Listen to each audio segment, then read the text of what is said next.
touched on the subject of curing autism through fad diets and the miracle mineral solution, but there are so many other horrible, horrible treatments that autistics have had to endure. I'm just going to warn people here that there are some parts that might get a bit heavy for some people, so don't feel bad if you need to duck out at any point. Most of it's okay, but some of it, you know. Earlier, I talked about how neglectful parenting was seen as a cause for autism. Well, apparently, child abuse is seen as a cure. Yep, we're jumping headfirst into the horrible. Some people view autistic children who may whine when the lights are too bright, or their clothes are uncomfortable, or people are being too loud as spoiled little brats. Children who are unable to eat certain foods because of sensory issues are scolded for being picky eaters. Children who can't get their chores done because of autistic burnout are disciplined for being lazy. Autistic children get reprimanded for behaviors that they have no control over. They're hit or yelled at or restrained or locked into a secluded room, not just by parents, but by teachers and babysitters. And it's not just autistic children who have to go through this. Autistic adults also suffer abuse from parents, spouses, and friends. I remember reading about one autistic adult who would get locked in the closet by their now ex spouse. And there have been many stories of both autistic children and adults dying from being restrained. People seem to think that we have complete control over our behaviors and that all we need is some discipline to put an end to it. But that's not how it works. It's abuse, and in some cases, that abuse is deadly. So, I remember one time seeing this graphic listing a bunch of myths about what causes autism, and magnets were listed. I wish I had saved it because now I can't find it. Well, now it. Magnets? Yeah, I know, magnets. Well, now it seems that magnets can cure autism as well. Now, magnet. Now, magnet therapy is nothing new. It's been a pseudoscience cure all like since the 1970s. If anyone remembers those like magnet bracelets that were supposed to like prevent or cure arthritis, yeah, those things.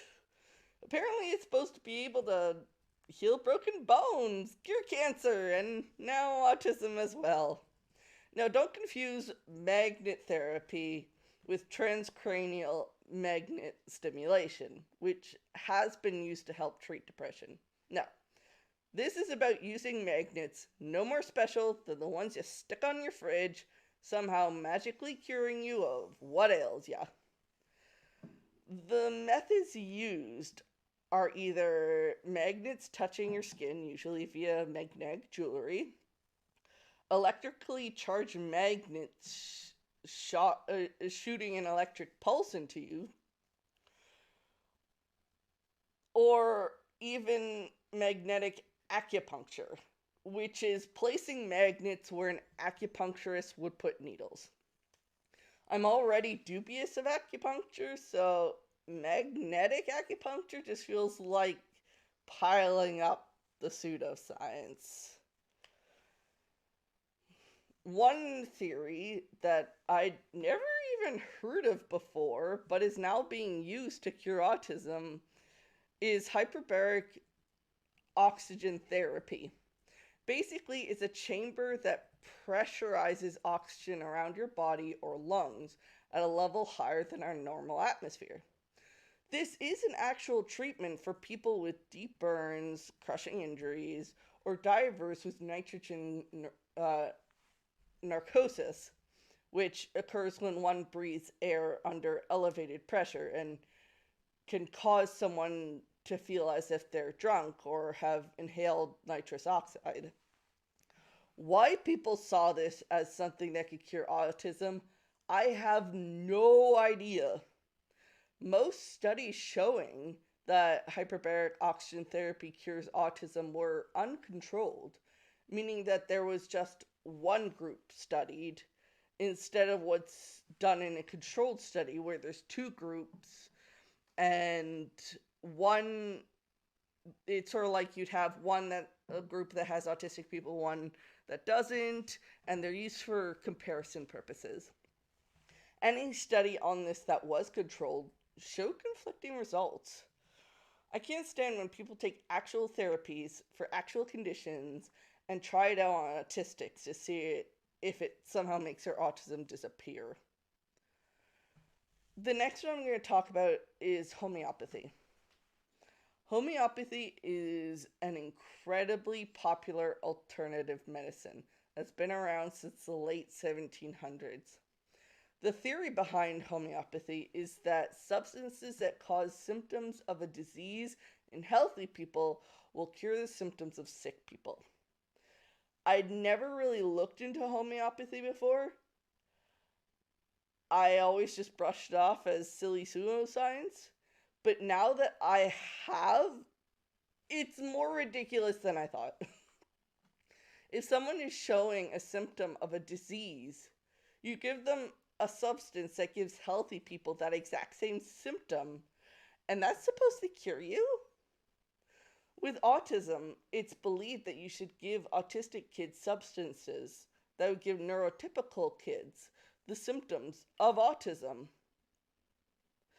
So, does that mean if they wanted to cure me of my autism with homeopathy, they would have to give me substances which would make a neurotypical person love baking, power metal, and have a slightly unhealthy obsession with Darth Maul? I don't know, maybe. But that sounds awesome. More neurotypicals should love baking, power metal, and have a slightly unhealthy obsession with Darth Maul. I'm just saying.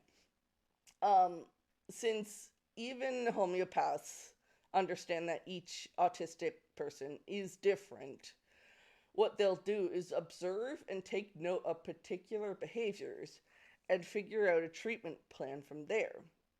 The assessment process closely resembles functional behavior assessments that's common with ABA. Sadly, this gives homeopathy treatment for autism more respectability in the eyes of those who support ABA. Oh, hey, Peekaboo Peaches, hi! Peekaboo Peaches has her own YouTube channel. Check it out. It's pretty awesome. She's also an autistic advocate and creator, and absolutely check her out. Speaking of ABA, that's the last one we're going to talk about. I'm planning on doing a full live stream on ABA at some point, so I'm just going to go over the basics. ABA, or Applied Behavioral Analysis, is basically gay conversion therapy for autistics. Gay conversion therapy literally got its treatment ideas from ABA. Not only is it teaching autistic kids to hide part of who they are, it's also incredibly intensive, with children as young as 2 having to go through 40 hours a week of therapy. That's longer than school hours a week. And people are expecting this of toddlers? People like to push back against critics of ABA and by saying, oh, ABA isn't like that anymore. It's changed. Yeah, it has, but there are still severe problems with it. For starters, the primary goal is to change behaviors. They don't look into why the child does those behaviors. Like if they're trying to communicate something along the lines of, I don't feel safe, or stop doing that to me. They see autistic behaviors as bad simply because they're different. What harm is it if you let your child wiggle in their seat or flap their hands or communicate in a way, excuse me, that's comfortable to them? It isn't fair to the autistic child to force them to be something they're not just because you want them to be neurotypical. Secondly, ABA is a compliance based therapy. Autistic children are taught to obey no matter what.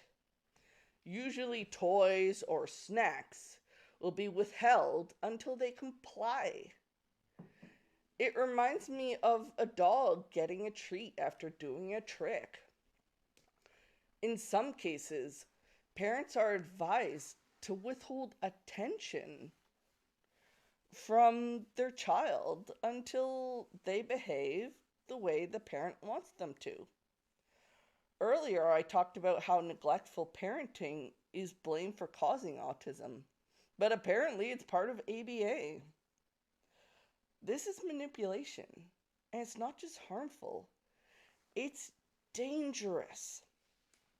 These children are being taught that when someone tells them to do something, they must comply. Consent doesn't matter. And what do you think happens when someone is taught that their consent doesn't matter when it comes to sexual situations? What do you think happens when a predator targets a child? That child. That child who is taught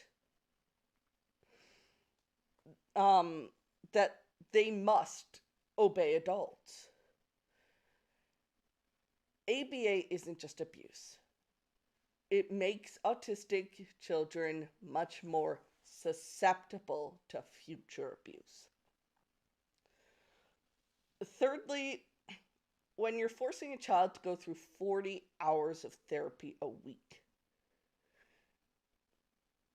you're making it so they have very little free time. They're basically being expected to hold down a full-time job. Where's the time for them to play, run around, and have silly fun? The luxury of free time is being taken away from them. They don't have time to indulge in hobbies, hang out with friends, play video games, or just do what they want to do.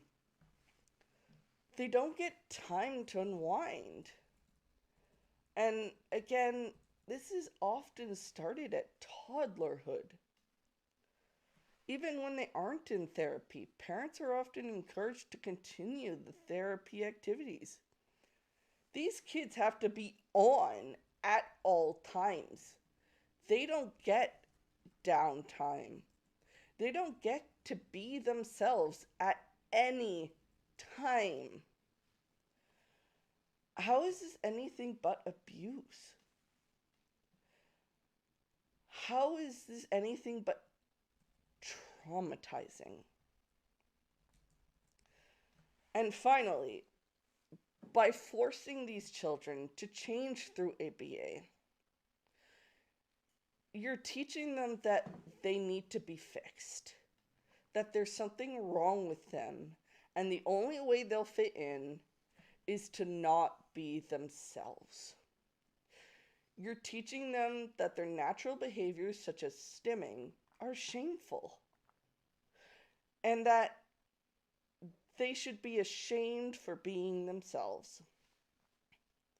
People have enough problems with self-esteem as it is, and adding this on will just make it so much worse. Is it any wonder that almost 50% of autistics who have gone through ABA have PTSD? It doesn't help that in certain places in Canada and the US, and probably other places as well, ABA is the only therapy for autistics that's covered by insurance. ABA has been around for so long that it now basically has a monopoly on autism therapy. Pediatricians and psychiatrists will tell parents to seek ABA, as will so many online autism parent groups. Parents put their children through ABA because they're told it's not just the right thing to do, but the best thing for their child. More and more people are speaking up against ABA, but I'm not going to be happy until it's completely gone.